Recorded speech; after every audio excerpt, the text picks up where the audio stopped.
Hello and welcome to Fast Horses Today. It is going to be a big carryover to start the race week over at Santa Anita. They've got $198,000 sitting there waiting for pick six players. That's a $2 pick six. So it's kind of a rare thing. They haven't had a two-day carryover in a while, none that I can recall in the last, many months of Santa Anita. So that's a big day there at Santa Anita. It starts off the race week on February 27th, Friday. So let's get started at Santa Anita, the great race place. So on Friday, I do have a couple win bets I'm going to make, as well as a late pick five. And, what I've done in the past is when they've got these carryover days, I really feel like the late pick five has a lot of value because, you're going to get a really inflated pick six pool because of the carryover.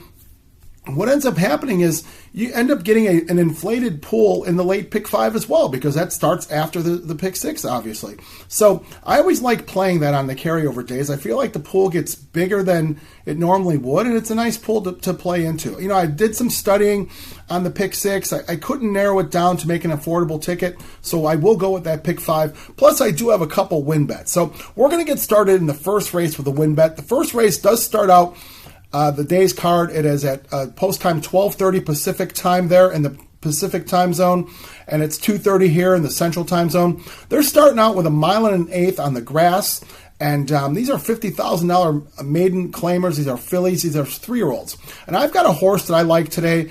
I had played this horse last time.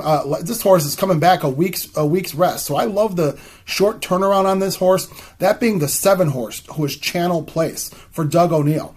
Now, I had given this horse out last time this horse ran, bet this horse. She disappointed us. She got out to a very sluggish start. I don't really know if there was any bumping, it didn't look like, but the horse got out really sluggish, just kind of trailed the field and made a move. Jaramillo was on the horse that day. Jaramillo comes back on this horse too. And, as we should suspect, Ismael Jaramillo and Doug O'Neill are making a great pair. So Doug O'Neill's going to drop this horse into $50,000 claiming. So this horse had been running in special weights. I thought she had run some nice even races. I think this drop's going to end up making her much, much faster. That race last time was probably better than it looks on paper. Like I said, she had a really sluggish start, trailed the field, end up making a move. I think she'll be ready to go the 1.125 miles, seeing that she has run at a 1.125 miles. I think this field is so much softer than what she actually ran against last time. That seemed to be a pretty good field that day. Channel Place 9-2, worth a win bet. We'll get the card started off quickly with a win bet. The 7 horse Channel Place in the first race. Now we're going to skip over the next several races. I know the 4th race does kick off that big pick 6. We're going to skip over that race. I'm going to go to the 5th race. 5th race does start off that late pick 5. Late pick 5, as I said, I think it's going to be a big pool there, inflated because of the carryover. People are going to be bringing in bushels of money to play. It'll make for a nice pick 5 as well. So pick 5, approximate post time about 2:35 Pacific, so that's 4:35 here Central. They're going a mile on the grass. These are first level allowance horses for California breds, and these are fillies and mares, 4-year-olds and up. I've got 2 horses I'm going to put here to get this pick 5 started. I think one of these will get this kicked off. We'll get a nice start. Going to go with the 2 horse Mayakama. Mayakama for Jeff Mullins, 5-2 in the program. Ismael Jaramillo on the horse. I think Jaramillo has several live mounts today. Could have a multiple winning race day.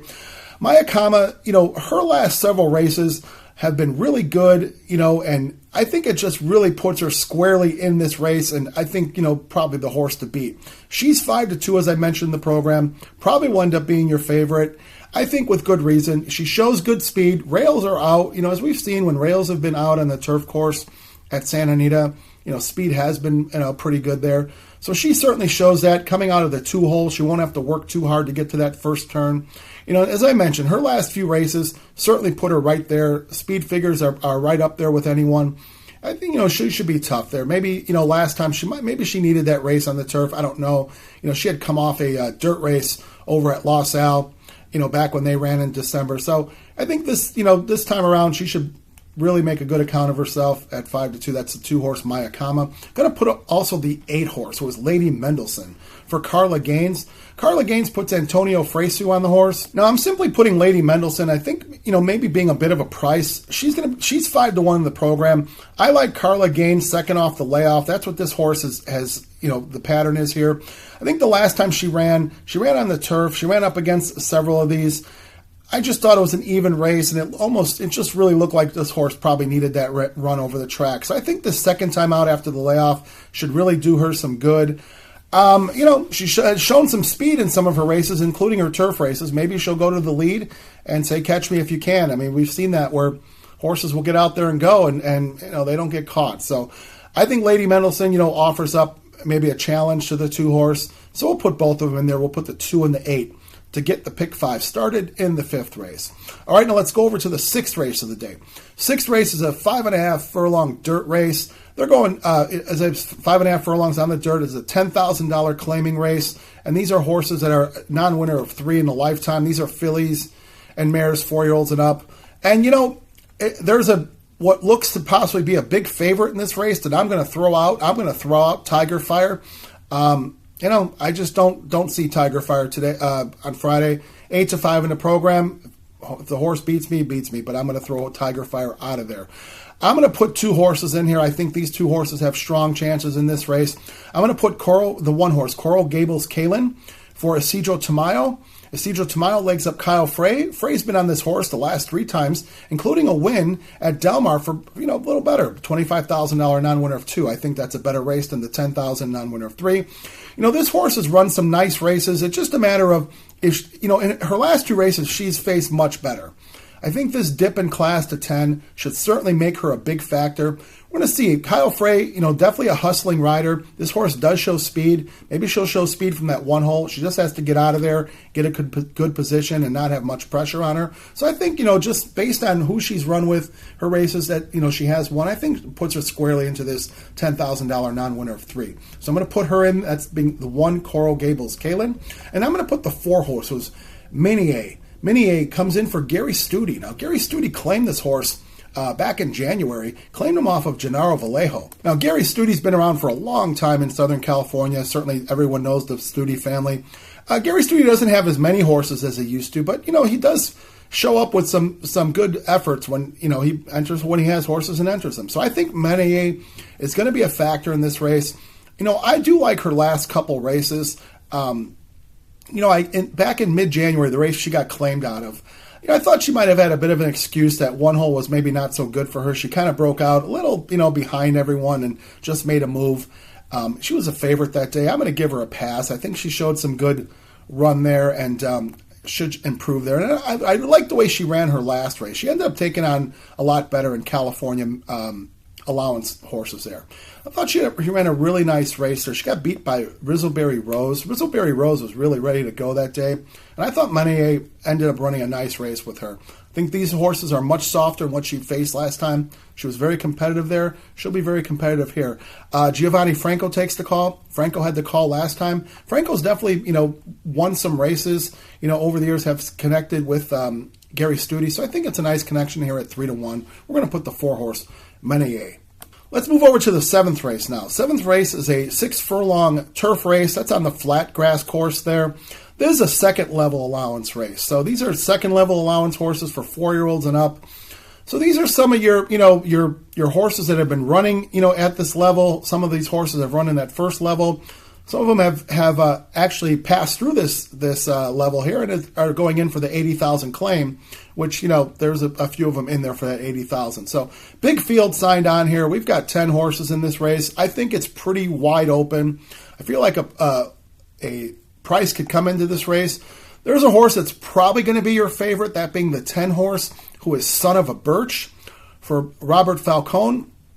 Now, Falcone's certainly done a good job with horses he brought into Southern California. This horse, I'm going to guess, will be your favorite. I'm not certain about this horse. I'm going to put the horse in just because I'm going to put several in here. I've got a single coming up. So I've got 7 horses in this race. I'm going to put the 1 horse, Nestle's Last Hurrah. That's the 1, Peter Urton. Urton drops his horse in for the 80,000 claim. This horse has certainly done well at Santa Anita, having won twice on the Santa Anita turf course. Does fit in this race. 8-1, Ismael Jaramillo. It's kind of a hard-knocking horse here. It's certainly, as I mentioned, pretty wide open. Horse definitely has a shot. I'm going to put the 2 horse who is Proof He Rides, Jeff Mullins. This is a horse that Mullins claimed back in November over at Del Mar. Claimed him from 50 from Sean McCarthy. Subsequently ended up winning first-level allowance race. Proof He Rides, certainly a tough customer. Likely race as an 8-year-old. I can't believe this horse is 8 already. But, definitely likes Santa Anita. Has 3 wins out of 4 starts in a second. So likes the grass there, Arcadia. We'll put this horse in. That's the 2 horse Proof He Rides. Going to put the 4 horse who is Supersonic Blue for Neil Drysdale. I think it was maybe a week or so ago, Drysdale upset the apple cart, on a pick 6 carryover day, if I'm not mistaken. So Drysdale trains this horse, Supersonic Blue. Maldonado on the horse. Maldonado's done the best work with this horse, having won 2 races back last year at Santa Anita in the winter and springtime. So 2 for 2 at Santa Anita. Comes off a long layoff. This horse has been facing Stakes Company in the 3-year-old ranks at Santa Anita. Ended up winning down the hill. They took this horse back east. Horse ran in a couple stakes races over there. Just kind of ran some middle races, middle of the pack there. We'll take a shot, put this horse in. Neil Drysdale off the layoff at 8-1. Going to put the 6 horse being Cuban Confusion for Phil D'Amato. Phil D'Amato puts Kazushi Kimura on the horse, 5-1 here. This horse, had been knocking around the California ranks. 2 wins over at Santa Anita, so done the most damage there at Santa Anita. Certainly could do it here, with the jump up to the 2nd level, having just come off a 1st level win back in October. Off the layoff, I don't see it as a problem with these turf sprints. We'll put the 6 horse, Cuban Confusion. Going to put the 8 horse, who is Mischief River. Mischief River comes in for some low-profile connections. John Glenn is primarily a quarter horse trainer over at Los Al. And, he got himself a hold of a nice horse here by Into Mischief. This is a $500,000 purchase. And, this horse started his career with a win, had been running in some nice races. I kind of lost track of this horse. I didn't realize they took this horse over to Kentucky. Wasn't following that circuit last summer, but I see the horse ended up winning over at Kentucky Downs in a nice allowance race. So certainly, shows a propensity on the turf. Cesar Ortega back on. Ortega has been riding this horse, when he was running in Southern California. Probably working the horse out as well. 10-1, we'll put Mischief River in. See if John Glenn can get this horse a win off the layoff. Going to also put the 9 horse, who is Charlie's to Blame, Peter Urton. Urton has 2 in here. Charlie's to Blame, stakes winner at Gulfstream, a very nice stakes winner last year, about a year ago. Ended up running a nice 2-turn race, smiling a 16th, winning the Kitten's Joy, beating a nice field as well. So this horse certainly has some ability. Shows speed. I don't know if they're going to show speed here at the 6 furlong distance here. Probably so. Antonio Fresu on the horse at 6-1. Again, I don't mind horses coming off layoffs and turf sprints. Good trainers know what to do. Urton's a good trainer. And then I will put the 10 horse, just don't want to get kicked out of the pick 5 because if this horse beats us, that would be Son of a Birch, the 10 horse trained by Robert Falcone, ridden by Giroux. So we'll put the 1, 2, 4, 6, 8, 9, 10. All right, now let's go to the next race of the day. The next race that's the 8th race. That's a maiden special weight. These horses are going a mile on the dirt. These are 3-year-olds and up. I do have a single in this race. I'm going to single the 1 horse, who is Latitude. Now, Latitude comes out of the John Sadler barn. Antonio Fresu takes the call. Now, I'm pretty sure I had given this horse out last time and made a win bet on Latitude. Latitude had run some nice races on the dirt in his career. They moved this horse over to a 2-turn race on the turf. Now, the horse ended up coming 2nd, but I do think the horse ran a nice race. I almost felt like it looked like a workout. The horse had a bit of trouble. His stablemate didn't do him any favors during that race, but I don't know that it was an excuse. But I did think the horse ran nicely. I think the move back to the dirt here, I think this horse fits very well in this field. 5-2. We're going to end up having to beat a couple Bob Baffert horses in this race we're going to get bet on. That being the 2-horse Winston Avenue and the 3-horse Cherokee Nation. Those horses look like have nice records, but I'm going to go with the 1-horse. Going to make the single here, 5-2. I think this will be a difference maker here in this race. Not that Latitude is a huge price, being 5-2 in the program, but I think will turn out to be bigger than that, as far as multi-race wagers. We're going to make the single on the 1-horse Latitude and Antonio Fresu to bring it home for us. All right, now let's go to the last race of the day. Last race of the day is the 9th race. This will cap off the day. Probably a lot of people sweating this one out, maybe for pick 6 big payoffs, pick 5 big payoffs. We're going to see. So the 9th race, it is a mile on the grass. They're going 2 turns on the grass. It's $50,000 claimers, and these are 3-year-olds. And some lightly raced horses in this race. I've got 3 horses. I've got 5 horses in this race that I'm going to put. I'm putting these 5 horses in, for a lot of coverage here. My thought is that if we can get that single home in Latitude in the race before, we've got 5 horses in coverage. I think, one of these 5 should get it done. Sometimes we do see upsets at this level in these maiden claiming races. Going to put the 4-horse, who is Biggie for Doug O'Neill. Doug O'Neill comes back with Ismail Jaramillo here. This horse had been running with some nice horses in the maiden special weight ranks. They put this horse in for a $50,000 claim and, ended up coming second last time running at this level. Good race. Again, this horse kind of trailed a little bit, and looks like Jaramillo gave this horse a little bit too much to do. So we'll see an improvement here, 3-1. We'll put Biggie. Going to put the 5-horse, who was Azario, for Jeff Mullins. Mullins makes several changes with this horse. So they gelded this horse. They're LASIK's first time. They're putting this horse on the turf. This horse ran one time on the turf already at Santa Anita. Jockey switched to Tyler Bays. So I'm putting this horse in as a long shot at 10-1. This horse having one start, given a break, a lot of changes here. We'll see if Mullins has this horse ready to go in a field that I don't know this field's all that talented. So certainly a horse like this can come off the layoff and win. Going to put the 6-horse, who is Like and Subscribe. Now, Like and Subscribe, that's, kind of what we do here, on Fast Horses Today. I hope you can like and subscribe, hearing, this video here on Fast Horses Today. So Like and Subscribe is the 6-horse, trained by Adam Kitcheman, ridden by Armando Aguilar. This horse is also 10-1 in the program, so a shot here. This horse has had a couple starts over at Oaklawn. So Adam Kitcheman had this horse back, in Oaklawn a few months back, having run a couple dirt races there. Some of these Oaklawn races come up tough. This horse ended up leaving Arkansas, has been working nicely over at San Luis Rey, and, showing some very nice works. I don't know, what the tactics might be. Maybe they'll send this horse out and try to get the lead and go, see if they can best this field. But I think Like and Subscribe, certainly fits here in this type of race. 10-1, we'll put this horse in. I'm going to put the 8-horse, who was Mendel's Tune. Mendel's Tune for John Sadler.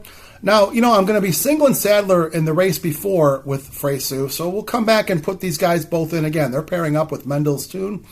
Sadler drops this horse into a $50,000 claim off a couple maiden special weight efforts. Those efforts were kind of flat.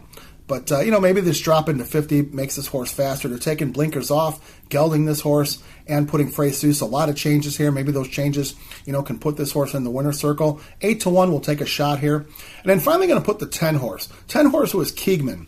Keegman for George Papapadromo. And Papapadromo puts Edwin Maldonado on the horse. Now, I think that's going to be a really, really big jock switch.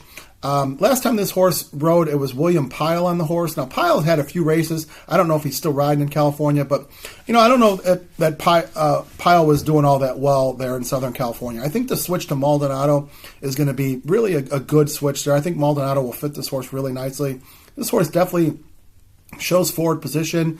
Again, maybe Maldonado might go to the lead with this horse. We see him do it a lot of times. 7-2 in the program. Keegman, had been running with some nice horses. Kind of has a similar profile to the 4-horse, running with special weights. They dropped this horse into 50,000. They both ran together, Biggie, and Keegman. They were right there, kind of with each other. I think the switch, as I mentioned, to Maldonado should improve this horse. Maybe this horse turns it around on Biggie. So we'll put him in there too. So again, I've got the 4, 5, 6, 8, and 10. All right, now let's recap the day and recap the bets. Okay, so for Friday, February 27th, the big Pick 6 carryover there at Santa Anita. We've got a few bets to make. We got a win bet in the first race. We're going to go with the 7-horse, Channel Place. Let's go over to the fifth race with the late pick 5. We're going to go with the 2-8 with 1-4 with 1, 2, 4, 6, 8, 9, 10 with the single of the 1 latitude with the 4, 5, 6, 8, and 10. Now that pick 5 ticket, it is a $70 ticket. I'm also going to make a win bet in the 8th race on the 1-horse latitude. So that $70 pick 5 ticket, if you wish to play it as is, I wish you the best of luck. If you want to add or subtract to it, do what's best for you. If you want to play the pick 3s within it, pick 4, you got to do what fits you. So let's wish the folks over at Santa Anita a very safe day of racing to start their week off on Friday. Thank you so much for watching Fast Horses today and listening to the picks. I hope you can hit that subscribe button or hit the like button if you haven't done so already. Thanks to everybody who has. You can make comments, make good comments, make bad comments. I promise to respond to everything and we'll create a discussion. So as always, I do appreciate your viewership. Let's try to make this a good day to start out the week over at Santa Anita with this big day of betting. And we will have more coverage throughout the weekend at Santa Anita, the great race place. We will see you soon for more coverage on Fast Horses Today.